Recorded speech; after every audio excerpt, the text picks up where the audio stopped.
DNA జ్యోతిష్యానికి సాధారణ జ్యోతిష్యానికి తేడా ఏమిటంటే, వేల సంవత్సరాల నుండి సాధారణ జ్యోతిష్యం ద్వారా ఒక జాతక చక్రం చూసి భూత భవిష్యత్ వర్తమాన కాలాలలో ఎప్పుడు ఎలా ఏమి జరుగుతుందని చెబుతూ, ఒకవేళ అవి గాని అనుకూలంగా జరగకపోతే ఎలాగైనా ప్రకృతికి విరుద్ధంగా వాటిని మార్చేయాలని, అది కుదరకపోయినా పరిహారాల నెపంతో చేసే పద్ధతిది.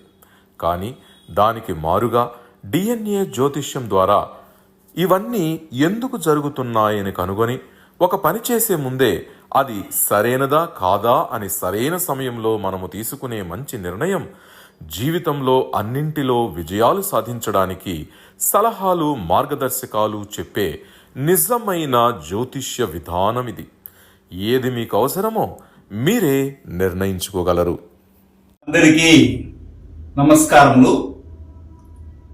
నేను తిరుపతి పట్టణములోని రేణిగుంట నుండి మీ గుణబ్రహ్మ సరస్వతి. ఈ వీడియో ద్వారా మన సమాజంలో జరిగే అరుదైనటువంటి సంఘటన ఇది. ఇలా జరిగిందని మన దగ్గరికి జాతకాలు తీసుకొచ్చేమో ఇవ్వరు. మేము చూసినటువంటి ఒక 40 నుండి 50 జాతకాలు ఇలాంటివే చూసి ఒక నిర్ణయానికి రావడం అనేది జరిగింది. అయితే ఇది ఒక సెన్సిటివ్ అయినటువంటి విషయము. అందరి జాతకాలలోనూ ఇలాగే ఉంటుందా, ఇలాంటి పరిస్థితి మేము ఎదుర్కోవాలా అన్నటువంటి ఒక ఫియర్ అనేది మీకు వద్దు. కొన్ని జాతకాలను మనం పరిశీలించే కొద్దీ ఇలాంటి సంఘటనలు జరుగుతున్నాయి అన్న విషయము మనము డిఎన్ఏ ఆస్ట్రాలజీ మా దగ్గర నేర్చుకుంటున్నటువంటి వారికి సిలబస్లో జాయిన్ చేయడానికి ఇది ఉపయోగపడుతుంది. అయితే వారు కూడాను అనేక జాతకాలని వారి యొక్క అబ్జర్వేషన్లోకి వచ్చినటువంటి వాటిని చూడాల్సి ఉంటుంది. అయితే మా అబ్జర్వేషన్కి వచ్చినటువంటి ఇలాంటి ఒక జాతకము మనం తీసుకున్నాము. ఇందులో మనం వేసినటువంటి ఈ గ్రహాలు, ఈ నక్షత్రాలు కూడాను అజంప్షన్ మాత్రమే. దీనికంటే ఒక date of birth, time of birth అనేది లేదు. దాన్ని మనము భావ సంబంధము, నక్షత్ర సంబంధాలని బేస్ చేసుకొని, కర్మ సంబంధాన్ని బేస్ చేసుకొని ఇలాగా జరగడానికి జాతకము పర్మిషన్ ఇస్తుంది. అది మగవారికైనా కానీ లేదా ఆడవారికైనా కానీ సంభవించే ఒక అరుదైనటువంటి సంఘటన అని చెప్తాం. అదేంటి అంటే, పెళ్లికి సిద్ధమై రేపు ఉదయం పెళ్లి జరగబోతుంది. అమ్మాయి పెళ్లి పీటల మీద కూర్చోబోతుంది. అబ్బాయి కూడాను సిద్ధంగా పెళ్లి పీటల మీదకి రాబోతున్నాడు. ఆ సందర్భంలో వారిలో ఎవరో ఒకరు పూర్వం ఉన్నటువంటి డేటింగ్ ద్వారా కానీ లేదా లివింగ్ రిలేషన్ ద్వారా కానీ పూర్వీకుల్ని, అంటే తన యొక్క ముందు లవ్ అండ్ లవర్ని మర్చిపోలేక మనము వీరికి లొంగిపోకూడదనే ఉద్దేశంతో రాత్రికే ఆ ముహూర్తము సమయానికి మునిపే కొంతమంది వెళ్ళిపోతుంటారు. ఇది ఒక రకం. అయితే మరొక రకము అది ఏమిటంటే, బిడ్డలు పుట్టాక పెళ్ళి అయి ఉంటుంది, బిడ్డలు పుట్టుంటారు, కానీ భర్త నచ్చక లేదా భార్య నచ్చక వారు ఏర్పాటు చేసుకున్నటువంటి ఒక నూతన జీవితంలోకి అర్ధాంతరంగా బిడ్డలు పుట్టిన తర్వాత కూడాను భార్యనో లేదా భర్తను వదిలేసి వెళ్ళిపోయి తిరిగి రారు. ఇలాంటివి తల్లిదండ్రులు కానీ లేదా భార్య వెళ్ళిపోయిందని భర్త వెళ్ళిపోయినటువంటి భార్య వచ్చి మన దగ్గర జాతకాలు చూపించి అడగరు. కొన్ని సందర్భాల్లో మన సమాజంలో ఇలాంటివి జరుగుతుంటాయి అరుదుగా. అయితే తల్లిదండ్రులుగా మనము మన బిడ్డల జాతకాలలో అలాంటి పర్మిషన్ ఏమైనా ఉందా? మన అబ్బాయిని మనం కన్నాం కదా, మన బిడ్డ జాతకంలో పెళ్ళైన తర్వాత తన యొక్క భార్యని వదిలేసి వెళ్ళిపోతాడా? వేరే అమ్మాయితో ఏమైనా వెళ్ళిపోతాడా? లేదా వేరే విధంగా అతను రిలేషన్ పెట్టుకొని ఈ అమ్మాయిని నెగ్లెక్ట్ చేస్తాడా?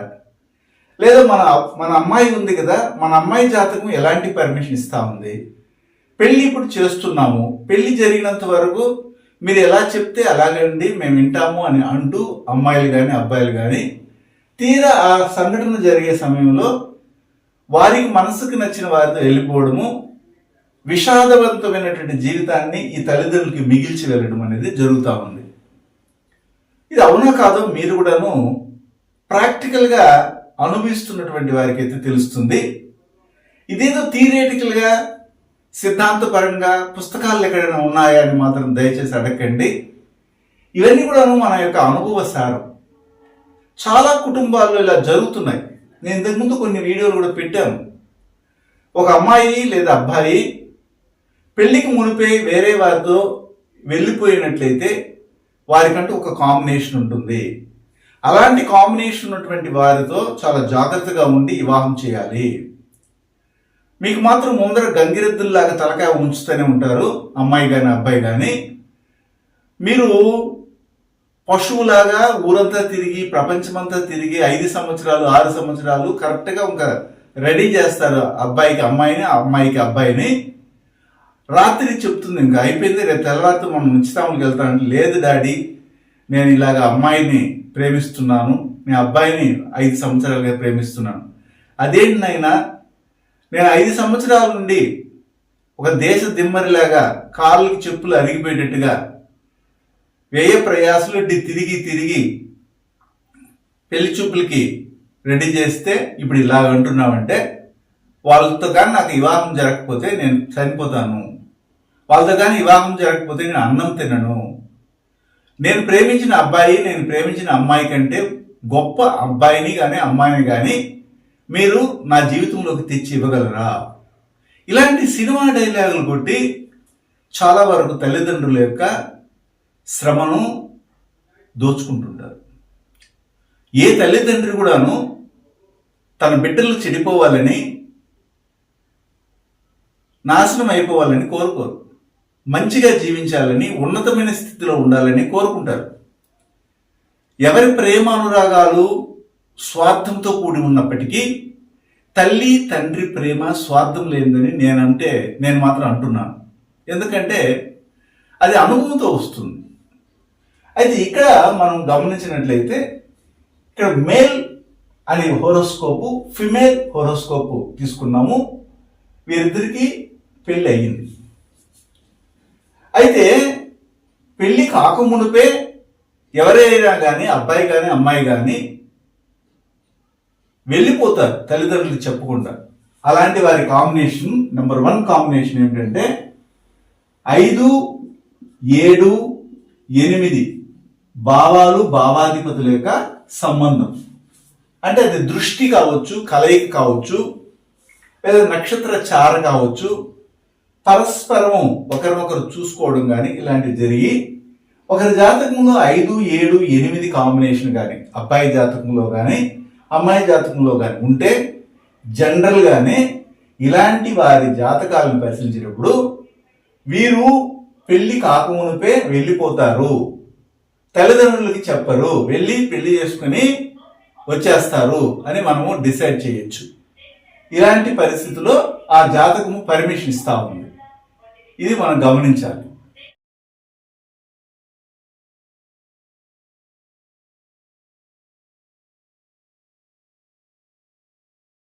డిఎన్ఏ జ్యోతిష్యం నేర్చుకోవడానికి ఆసక్తి ఉన్న వారందరికీ గురువుగారి తరపున స్వాగతం.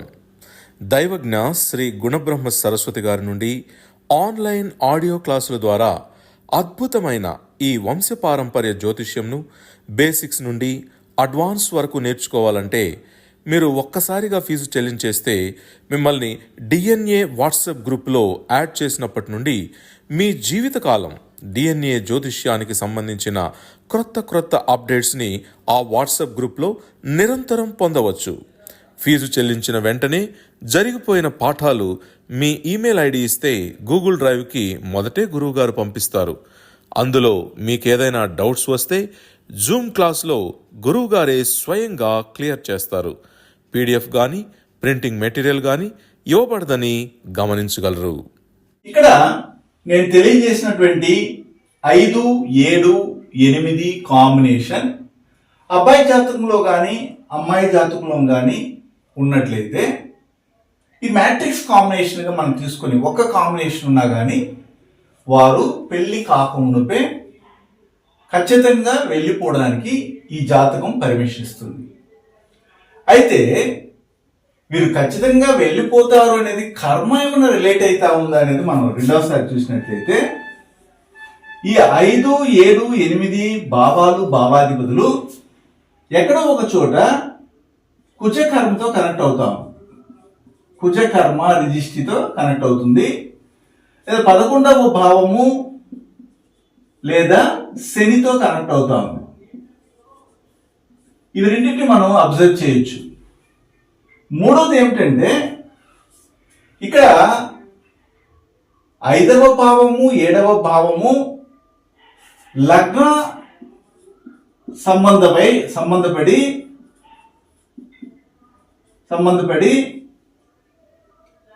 ఆ చారులో కూడా కనబడతాం. చారులో కూడాను కనెక్ట్ అవుతాం. చారులో ఉంది. ఈ 3 రూల్స్ ని మనం అప్లై చేసినప్పుడు వారు వెళ్ళిపోవడం అనేది జరుగుతాం. ఇది పెళ్లి కాకమునుకు ఉన్నటువంటి కాంబినేషన్. ఇదే కాంబినేషన్ కూడాను మనం ఇక్కడ ఇంకొంచెం డీప్ గా చూస్తాము. అదేంటంటే 1, 5, 7 కాంబినేషన్ తీసుకోవచ్చు. ఇప్పుడు ఈ అమ్మాయి జాతకము గమనిస్తాము. ఇతనితో వివాహం అయ్యి 3 సంవత్సరాల తర్వాత లేదా 3-4 సంవత్సరాల తర్వాత ఒక అబ్బాయి పుట్టిన తర్వాత సంతానం కలిగిన తర్వాత ఈ అమ్మాయి వెళ్ళిపోవడం జరిగింది. అయితే ఈ అమ్మాయి వెళ్ళిపోవడానికి మనం చెప్పుకుంటున్నటువంటి ఈ ఫార్ములా ఏమైనా ఇక్కడ అప్లికేబుల్ అవుతుంది అనేది చూడాలి కదా. ఈ అమ్మాయి లగ్నం ఏమిటంటే సింహలగ్నం. సింహలగ్నం కూడాను మఖా నక్షత్రంలో పడింది. ఇది చంద్రకర్మ తీసుకునింది. అయితే లగ్నాధిపతి సూర్యుడు 11లో వెళ్ళి కూర్చున్నారు. అంటే ఇక్కడ 1, 11 కాంబినేషన్ కనెక్ట్ అయింది. అయితే ఆ 1, 11 కాంబినేషన్ అనేది ఏ యొక్క నక్షత్ర ఛాయలో వెళ్ళి కూర్చుందంటే పునర్వసు ఆ నక్షత్రంలో కూర్చుంది. ఈ పునర్వసు అనేది 5 మరియు 8 భావాల యొక్క ఆధిపత్య గ్రహమైనటువంటి గురువు యొక్క అధీన నక్షత్ర చార. అంటే లగ్నాధిపతి 5, 11, 8 కాంబినేషన్ వచ్చింది. బాగా గమనించండి. లగ్నాధిపతి అయినటువంటి సూర్యుడు 5వ భావము మరి 8వ భావాధిపతి నక్షత్ర చార అయినటువంటి గురువు యొక్క నక్షత్ర చార పునరుసులో 11లో ఉన్నారు కాబట్టి 1, 5, 11, 8 కాంబినేషన్ ఏర్పడింది. నేను చెప్పినటువంటి భావా సంబంధం అడేమన్నా ఉందనేది మనం చూడాలి. దాంతో పాటు ఇక్కడ 5వ భావాధిపతి ఏమిటి? ఇక్కడ 5 అంటే ఏమిటంటే ప్రేమ పుట్టడం. అది ఎవరితో ఉంది, ఎక్కడుంది అనేది మనం చూద్దాం. అది పెళ్లి మునుపు జరిగిందా, పెళ్లి తర్వాత జరిగిందా అనేది మళ్ళీ నేను క్యాల్కులేషన్స్ ద్వారా చెప్తాను మీకు. బాగా గమనించండి. ఎందుకంటే 7కి 4 7కి 4 10 7 1 2 3 4 7కి 4 1కి 4 1 4 7 10 కాంబినేషన్ ఉంటే వాళ్ళు ఇంటర్ క్యాస్ట్ లవ్ కానీ ఇలాంటి వాటితో ఇన్వాల్వ్ అవుతారు. డిఎన్ఏ కనెక్టివిటీ ద్వారా తెలుసుకున్నాం. కానీ ఇక్కడ బాగా అబ్జర్వ్ చేస్తే ఈ 4వ భావాధిపతి కూడా ఏం చేశారంటే కుజుడు ఎక్కడున్నారు? పునరుషులో ఉన్నారు. ఆ పునరుషు అనేది 5 మరియు 8 భావాధిపతి నక్షత్ర చార. సరే, అదేవిధంగా 5వ భావాధిపతి ఎవరు? గురువు. 8వ భావాధిపతి గురువు కృత్తికలో వెళ్ళి కూర్చున్నారు. నేనేం చెప్పాను? 5, 7, 8లో ఏదైనా ఒకటి కుజకర్మ కానీ 11వ భావం 11వ భావాధిపతితో సంబంధపడడం కానీ జరిగితే ఇలాంటి కనెక్టివిటీ ఏర్పడుతూ ఉంది. సరే, ఇప్పుడు ఈ 5వ భావాధిపతి అయినటువంటి గురువు కృత్తికలో కూర్చున్నారు. కృత్తిక అనేది ఏమిటంటే లగ్నాధిపతి యొక్క నక్షత్ర చార. లగ్న సంబంధం పెట్టి ఉంటుంది, ఆ చారులో ఉంటుంది అని చెప్పారు. అదేవిధంగా కృత్తిక అనేది కృత్తిక, పుబ్బ, మూల, రేవతి అనేవి ఏమిటంటే కుజుని యొక్క కర్మారేషిని కలిగి ఉంటుంది. సరే, ఇప్పుడు ఈ యొక్క అమ్మాయికి 7వ భావాధిపతి కూడా శని అవడము, శని కూడా వెళ్ళి 10వ భావంలో కూర్చోవడం అంటే 1, 7, 10 కాంబినేషన్. అది కూడా ఏమిటంటే కృత్తికలో కూర్చోవడము, అది కూడా ఏమిటంటే ఇక్కడ ముఖ్యంగా గమనించాల్సింది కొంచెం కర్మను తీసుకోవడం. ఇలాంటి కాంబినేషన్ ఉన్నటువంటి అమ్మాయి కానీ లేదా అబ్బాయి కానీ కంపల్సరిగా పెళ్లి అయిన తర్వాత ఇలాంటి విషయాల్లో చొరవ చూడడం గమనిస్తాం. ట్రెడిషనల్ అస్ట్రాలజీలో ఏం చెప్తుందంటే ఒక జాతకంలో రాహువు కానీ శుక్రుడు కానీ కలిసి తక్కువ డిగ్రీల్లో కానీ ఉంటే, ఇక్కడ చూడండి 2 డిగ్రీలు ముందుకి వెనక్కి తీసుకున్నాం. రాహువు వచ్చి శుక్రుడిని తెచ్చేయడానికి 2 డిగ్రీలు గ్యాప్ ఉంది, శుక్రుడు వెళ్ళి రాహువుని తెచ్చేయడానికి 2 డిగ్రీలు గ్యాప్ ఉంది. కాబట్టి ఇలాగ ఉంటే వీరు ఎక్కువగా సెక్స్ కి ఇష్టపడతారు, సెక్స్ లో తృప్తిని పొందరు అని కూడా వాళ్ళు చెప్తారు. కానీ మనం వ్యూ వేరే ఉంటుంది, దాని గురించి ఇప్పుడు అవసరం లేదు. కానీ అది కూడా ఒక పాయింట్గా మనం ఇక్కడ తీసుకోవచ్చు. ఓకే, ఇప్పుడు ఈ అమ్మాయి భర్తను వదిలి వెళ్ళిపోవడం జరిగింది. కారణం ఏంటంటే 1, 5, 7, 8 కాంబినేషన్ విత్ 11th ఆర్ శని. అలాగే ఈ 5, 7 భావాధిపతులు కుజకర్మ రిజిస్ట్ని పొందడము, ఈ 5, 7 భావాధిపతులు లగ్న నక్షత్ర చారలో కూడా కూర్చోవడం అనేది మనం డిసైడ్ చేసాం. సరే, ఇప్పుడు ఈ జాతకునికి వచ్చే భార్య ఇలాగే ఉంటుందంటే ఈ అబ్బాయి జాతకంలో నుండి కూడా మనము ఆ జాతకాన్ని బయటకు తీయాలి కదా. అంటే అమ్మాయి జాతకంలో ఉన్నంత మాత్రాన ఇలాంటి పొరపాటు జరిగి ఆ అమ్మాయి పెళ్ళయిన తర్వాత 3-4 సంవత్సరాల తర్వాత బిడ్డ పుట్టిన తర్వాత కూడా వెళ్ళిపోయితే తిరిగి కలుస్తుందా కలవదా అనే విషయాన్ని మనం పరిశీలించాలి. కాబట్టి ఇదే విధమైనటువంటి కాంబినేషన్ ఈ అబ్బాయి జాతకంలో కానీ ఉంటే ఖచ్చితంగా వీళ్ళు కలవరు అనేది మనం డిసైడ్ చేస్తాం. ఎలాగా? ఇతని లగ్నం తీసుకుందాం. ఇతని లగ్నం ఏమిటి? మిథున లగ్నం. ఈ మిథున లగ్నాధిపతి ఎవరు? బుధుడు. బుధుడు ఎక్కడున్నారు? 11లో ఉన్నారు. ఈ 11వ భావం అనేది ఈ అమ్మాయి 7వ భావం అయితే, అంటే ఇతని జాతకములో ఇతనికి వచ్చే భాగస్వామి యొక్క భావము 7వ భావము. ఈ 7వ భావానికి ఈ అబ్బాయికి 11వ భావము, ఈ అమ్మాయికి 5వ భావం అవుతుంది. అంటే బాగా గమనించండి, 5వ భావంలోనే ఇతని యొక్క అంటే 7వ భావాధిపతి, అంటే ఈ అమ్మాయికి 7వ భావాధిపతి యొక్క బుధుడు కూర్చొని ఉన్నారు అని మనం చెప్పాము. కానీ ఇది 5వ భావం కదా. ఎవరికి 5వ భావము? అమ్మాయికి 5వ భావం. ఎందుకంటే లగ్నములో నుంచి 7వ భావం అనేది ఇతను చేసుకున్నటువంటి అమ్మాయి జాతకాన్ని తెలియజేస్తుంది. సరే, ఇది ఒకటి. అప్పుడు ఇక్కడి నుంచి 7వ భావాధిపతి ఎవరు? గురువు. గురువు ఎక్కడ ఉన్నారు? 8లో ఉన్నారు. 8లో ఉన్నప్పుడు ఏ నక్షత్ర చారలో ఉన్నారు? ధనిష్ట నక్షత్ర చార, ధనిష్టము. ధనిష్ట అనేది 11కి మరి 6కి భావాధిపతి నక్షత్ర చార. ఈ 11 అనేది ఈ అమ్మాయి జాతకానికి 5వ భావ నక్షత్ర చార. కాబట్టి అది ఏమిటంటే కుజుని యొక్క నక్షత్ర చార. అంటే 5వ భావాధిపతి యొక్క నక్షత్ర చారలోనే ఈ అమ్మాయికి సంబంధించినటువంటి లగ్న అధిపతి వెళ్ళి కూర్చోన్నారు. సరే, ఇప్పుడు అప్పుడు ఈ అమ్మాయికి 7వ భావం ఏది? 7వ భావము ఈ అబ్బాయికి 7వ భావం వచ్చి ధనుసు అయితే, ఈ ధనుర్ లగ్నం అనేది అమ్మాయికి లగ్నం అవుతుంది. అప్పుడు ఈమెకి 7వ భావము మిథునము, 7వ భావాధిపతి వచ్చి ఇక్కడ కూర్చోన్నారు. ఇక్కడ 11లో, అంటే 7వ భావాధిపతి ఈ అమ్మాయికి 5వ భావం, అంటే 1, 5, 7 కాంబినేషన్. అలాగే కాంబినేషన్ అయింది. అయితే అది 5వ భావాధిపతి నక్షత్రాలలోనే మళ్ళీ ఈ యొక్క గురువు కూడా కూర్చోవడం జరిగింది. ఇక్కడ వరకు జరిగింది. అంటే ఈ అబ్బాయి జాతకంలో కూడా అలాంటి కాంబినేషన్ ఉంది. సరే, ఈ అమ్మాయికి 8వ భావం ఎవరు? ఈ అమ్మాయికి 8వ భావం చంద్రుడు. చంద్రుడు ఎక్కడ ఉన్నారు? పుష్యములో ఉన్నారు. పుష్యం అనేది ఏ యొక్క నక్షత్ర చార? ఈ అబ్బాయికి 8కి మరి 9కి భావాధిపతికి నక్షత్ర చార అవుతుంది. ఇలాగ మనం ఏం చేస్తామంటే దీన్ని కనెక్ట్ చేయడం అనేది చేయడము ఉంటుంది. కాబట్టి ఇక్కడ ఈ అమ్మాయి జాతకంలోనే అలాగా ఉందా, లేదా అబ్బాయి జాతకంలో కూడాను ఇలాంటి కాంబినేషనే ఇతను చేసుకున్నటువంటి భార్యకి సంబంధమైనటువంటి విషయంలో ఉందంటే ఉంది. దాంతో పాటు ఈ అబ్బాయికి లగ్నం మిథున లగ్నం అయితే మిథున లగ్నానికి 5వ భావాధిపతి అయినటువంటి శుక్రుడు 12లో ఉన్నాడు.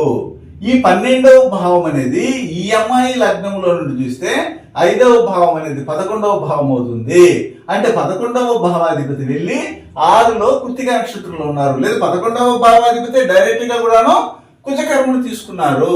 కానీ ఇలాంటి కాంబినేషన్ ఉన్నటువంటి వారితో వివాహం చేసే మునిపే ఆలోచించాలి. పెళ్లి అయిన తర్వాత చాలా మంది మనకి కంప్లైంట్ చేస్తుంటారు. ఏమనంటే, గురుగారు మా భర్త వెళ్ళిపోయినాడండి, 2 పిల్లకాయలండి, నాకు కష్టపడుతున్నానండి ఒక అమ్మాయి అంటే, ఆ అబ్బాయి అంటాడు, ఇంకొక అబ్బాయి, నాకు మా ఇద్దరికి 2 బిడ్డలు, ఒక బిడ్డ పుట్టారు, ఒక బిడ్డ చనిపోయినారు, ఒక బిడ్డ ఉంది, మరి మా భార్య కాదనేసి వెళ్ళిపోయింది అంటారు. సరే ఉండండి, మీకు వెడ్డింగ్ జరిగిన డేట్ ఆఫ్ వెడ్డింగ్ చెప్పండి అని అడుగుతాం. ఇక్కడ ఇదే క్వశ్చన్ అడిగినప్పుడు ఈ జాతకులు ఓవరాల్ గా చెప్పింది ఏంటంటే అడుగుతా ఉంటారు. ఏమని, మీకు మ్యారేజ్ 4, 5, 7, 8 తేదీల్లో మ్యారేజ్ అయిందా అని అడుగుతుంటారు. లేదండి అంటారు. వాళ్ళకి తెలియదు. ఈ 4 అంటే ఏమిటంటే 13వ తేదీ కానీ 22వ తేదీ కానీ లేదా 31వ తేదీ కానీ జరిగి ఉంటుంది. 5వ తేదీ అంటే 14వ తేదీ కానీ 23వ తేదీ జరిగి ఉంటుంది. 7వ తేదీ అంటే ఏమిటంటే 16వ తేదీ కానీ లేదా 25వ తేదీ కానీ జరిగి ఉంటుంది. 8వ తేదీ అంటే ఏమిటంటే 17వ తేదీ కానీ 26వ తేదీ కానీ జరిగి ఉంటుంది. ఈ తేదీలు వచ్చి రెండింటిని కలిపినప్పుడు ఒక సింగిల్ డిజిట్ తీసుకుని మనం చూస్తే ఈ 4, 5, 7, 8 తేదీలతో కనెక్ట్ అయితే ప్రపంచంలో ఎంత మందికైనా కానీ పెళ్లి చేస్తూనే ఉన్నారు పండితులు. వారి జీవితము ఇలాగే అరా కొరవగానే ఉంటుంది. ఒక్కరైనా బాగున్నారా చెప్పండి.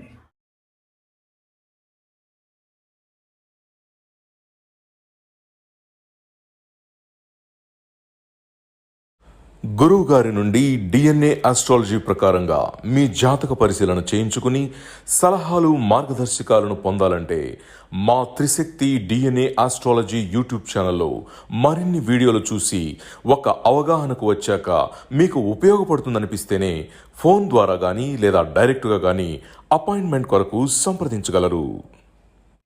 ఈ 5వ తేదీతో సంబంధమైన కానీ చేస్తే ఖచ్చితంగా విడిపోతున్నారు. లేదా భార్యను వదిలి భర్త, భర్తను వదిలి భార్య ఏదో ఒక నెపంతో ఉద్యోగం గురించి కావచ్చు, వ్యాపారం గురించి కావచ్చు, లేదా ఒకరికొకరికి అండర్స్టాండింగ్ సరిగా లేకపోవడం కానీ దూరంగా గడపవలసిన పరిస్థితి ఏర్పడతా ఉంది. కొంతమంది ఖచ్చితంగా విడిపోతున్నారు. 7వ తేదీ ఇలా పెళ్లి చేసుకుంటారు, 25వ తేదీ. అప్పుడు భర్త హింసకు గురవడము, అసమర్థుడైన భర్త వికలాంగులైనటువంటి బిడ్డలు పుట్టడము జరుగుతూ ఉంది. 8వ తేదీ మ్యారేజ్ అవ్వడం, 17వ తేదీ 26 యాక్సిడెంట్ ప్రాబ్లము, ఆర్థికంగా ఇబ్బంది అవ్వడము, లాంగ్వేజ్ దెబ్బతినడము, భార్య ఒక చోట భర్త ఒక చోట ఉండి ఏదో వారానికో నెలకు ఒకసారి కలుసుకోవడం. ఈ 4వ తేదీ కానీ మ్యారేజ్ అయి ఉన్న వాళ్ళకి కమర్షియల్ మైండ్తో ఎంతసేపు అయినా కానీ ఆశ అని భార్యకి కానీ భర్తకి మధ్యలో మిస్అండర్స్టాండింగ్స్ రావడము, ఆర్థిక ఎదుగుదలలో డబ్బు బాగా సంపాదించి వారి మధ్య ఉన్నటువంటి అనుబంధాలని దూరం చేసుకుని జీవించడం. దీంతో పాటు ఇది ఒకటే కాకుండా ముఖ్యంగా మనము మంత్ చూడండి, డేట్, మంత్ మరియు ఇయర్ ఈ 3 కలిపితే 4, 5, 7, 8 తేదీలకి కనెక్ట్ కావడం. అంటే ఏమిటి? డేట్, మంత్ మరియు ఇయర్ అన్నీ యాడ్ చేయండి. పెళ్ళైన వాళ్ళందరినీ పక్కన పెట్టుకోండి. అన్ని యాడ్ చేసిన తర్వాత ఒక నెంబర్ వస్తుంది. ఉదాహరణకి 25 నెంబర్ వచ్చింది అనుకోండి, అప్పుడు 7వ నెంబర్ కిందకి వెళ్ళిపోయింది కాబట్టి ఇంతకుముందు చెప్పిన ఫలితాలు వస్తాయి. లేదా 23 వచ్చింది అనుకుందాం, 5వ నెంబర్ కిందకి వస్తుంది. 22 వచ్చింది అనుకోండి, 4వ నెంబర్కి వస్తుంది. అలాగా 26 వచ్చింది అనుకోండి, 8వ నెంబర్ కిందకి వస్తుంది. అప్పుడు కూడాను ఇదే రిజల్ట్స్ ఆడ మనకి రిఫ్లెక్ట్ అవుతుంది. ఇలాంటి విషయాల్ని మనం చెప్తుంటాం. మీరు ముహూర్తాలు పెట్టుకుంటున్నారు, మ్యారేజ్కి వెళ్తున్నారు, ఒక ఫంక్షన్ హాల్కి 10 లక్షలు, 5 లక్షలు, 2 లక్షలు, 1 లక్ష నుండి స్టార్ట్ అవుతుంది. బ్రహ్మాండంగా చేస్తున్నారు. కానీ ఈ డేట్ ఆఫ్ వెడ్డింగ్ని మంచి పండితుల దగ్గర చూపించుకొని అంత అవకాశమే లేకుండా పోయింది. పెళ్లి తొందరగా అయిపించేస్తారు కొంతమంది. కానీ ముందర ఎవరో మంచంలో ఉంటారు, లేదా హాస్పిటల్లో ఎవరో బెడ్లో ఉండి వాళ్ళు రేపు మాపు అంటుంటారు. డేట్లు ఏం కుదరలేదండి, వచ్చే ముహూర్తం ఇదే, ఇంకొక 5 నెలల వరకు మూడం ఉంది, శుక్రమూఢం ఉంది, గురుమూఢం ఉంది, కాబట్టి మ్యారేజ్ చేసేస్తాం. ముందుగా పనికి మన డేట్ ఆఫ్ వెడ్డింగ్ పెట్టుకొని చాలా వరకు ఇబ్బంది పడిన వాళ్ళు. అలాగే వీళ్ళకి జరిగింది కూడా 13వ తేదీ మ్యారేజ్.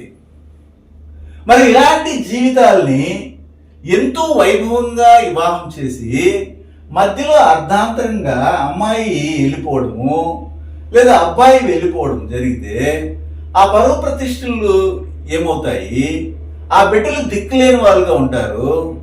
ఎదిగే కొద్దీ ఆ బిడ్డలు భార్యాభర్తలు కొట్టుకుంటా అరుచుకుంటా బూతు మాటలు మాట్లాడుకుంటా ఉంటే వాళ్ళ ఎదుగుదలకి వాళ్ళు మానసికంగా ఎంత ఒత్తిడికి గురి అవుతారు అన్న విషయాన్ని మనం గమనించాలి. ఇవన్నీ పండితులకి తెలియదా? వాళ్ళు ఎందుకు డీప్గా సబ్జెక్టులోకి వెళ్ళటం లేదు?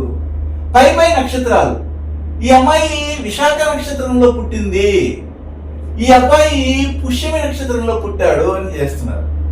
రెండు కూడా రాహుకర్మ నక్షత్రాలే. ఒకరికి మించిన వాళ్ళు ఒకరే వీళ్ళు. మనమైతే చేయనివ్వం, వద్దు అని చెప్తాం. పుష్యమి నక్షత్రంలో పుట్టిందా వారికి హస్త, మృగశిర, ఉత్తరాషాఢ, ఆరుద్ర, చిత్త, శ్రవణ నక్షత్రాలతో వివాహం చేయండి అంటాం. విశాఖ నక్షత్రంలో ఒక అబ్బాయి పుట్టాడా లేదా అమ్మాయి పుట్టడం జరిగిందా, ఇమీడియట్ గా వాళ్ళకి మనం ఇచ్చే సలహా ఏమిటంటే కృతిక, పుబ్బ, మూల, రేవతి నక్షత్రంలో కానీ భరణి, మక, జ్యేష్ఠ, ఉత్తరాభద్ర నక్షత్రాల వారితో చేయమని చెప్తాం. అవి చేయకుండా ముందుకెళ్తారు. ఇక్కడ మక నక్షత్రం లగ్న పాయింట్ పడిందా, అప్పుడు వారికి ఎవరితో వివాహం చేయాలని డిసైడ్ చేస్తాం. ఈ మక నక్షత్రానికి కరెక్ట్ గా మనము ఎవరితో చేయాలంటే ధనిష్ట, స్వాతి, పునరుష నక్షత్రాలతో కానీ, అలాగే ముఖ్యంగా రాహుకర్మ నక్షత్రాల వారితో చేయొచ్చు. పుష్యమి, విశాఖ, శతభిషం వారితో చేయొచ్చు. ఒకవేళ ఈ అబ్బాయికి పుష్యమి నక్షత్రం వచ్చింది కాబట్టి అందువల్ల పెళ్లి వరకు వెళ్ళి ఉండొచ్చు. కానీ దీనికి మించి ఇంకో కొన్ని విషయాలు ఉన్నాయి కదా, అలాంటి వాళ్ళని వాళ్ళు పరిశీలించడం లేదు. అబ్బాయి ఇతను ఇప్పుడు ఉదాహరణకి లగ్న పాయింట్ ఎక్కడ పడింది మనం చూసాం, పునరుష నక్షత్రంలో పడింది.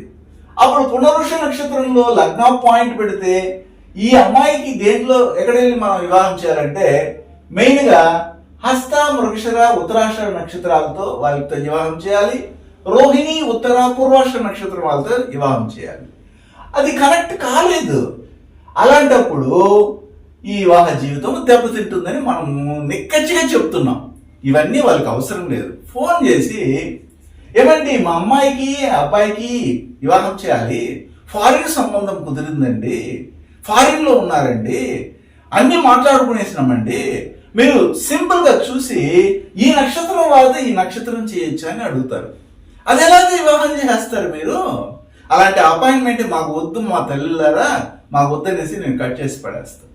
ఇంకొకరు ఫోన్ చేస్తారు, మీరు జస్ట్ ఈ నక్షత్రానికి ఏ జంతువు వస్తుంది, ఆ నక్షత్రానికి జంతువు వస్తుంది, ఏమొస్తుంది, ఎన్ని పాయింట్లు కలుగుతాయి. మొన్నటికి మొన్న ఒకరు ఫోన్ చేసి అపాయింట్మెంట్ తీసుకున్నారు, 33.5% వచ్చింది స్వామి, కానీ మా పరిస్థితి ఇలా ఉంది, విడిపోయే పరిస్థితికి వచ్చింది, ఇది నిలుస్తుందా నిలవదా అని అడిగితే అప్పుడు చూస్తే అది అంత గట్టిగా లేదు నాయన. ఇవన్నీ చూడకుండా మీరు ఎందుకు వెళ్ళారంటే మహాపీఠాధిపతులు పెట్టారు, ఇలాంటి పరిస్థితుల్లో మన యొక్క మహానుభావులంతా ఉన్నారు, వీళ్ళని నమ్మి గొర్రెదాటిలాగా వెళ్తూ పిల్లల జీవితాలని సగంలోనే తుంచిపడేస్తున్నారు. నేను నిక్కచ్చిగా ఎందుకు మాట్లాడుతున్నానంటే ప్రాక్టికల్గా నా దగ్గరికి వస్తున్నటువంటి వాళ్ళు బాధపడే విషయాలు చూస్తే ఇంత అధ్వానంగా మన యొక్క జ్యోతిష్ శాస్త్రాన్ని చేసుకుంటున్నారా, ఇలాంటి పరిస్థితి తీసుకెళ్తున్నారా అని బాధేస్తుంది.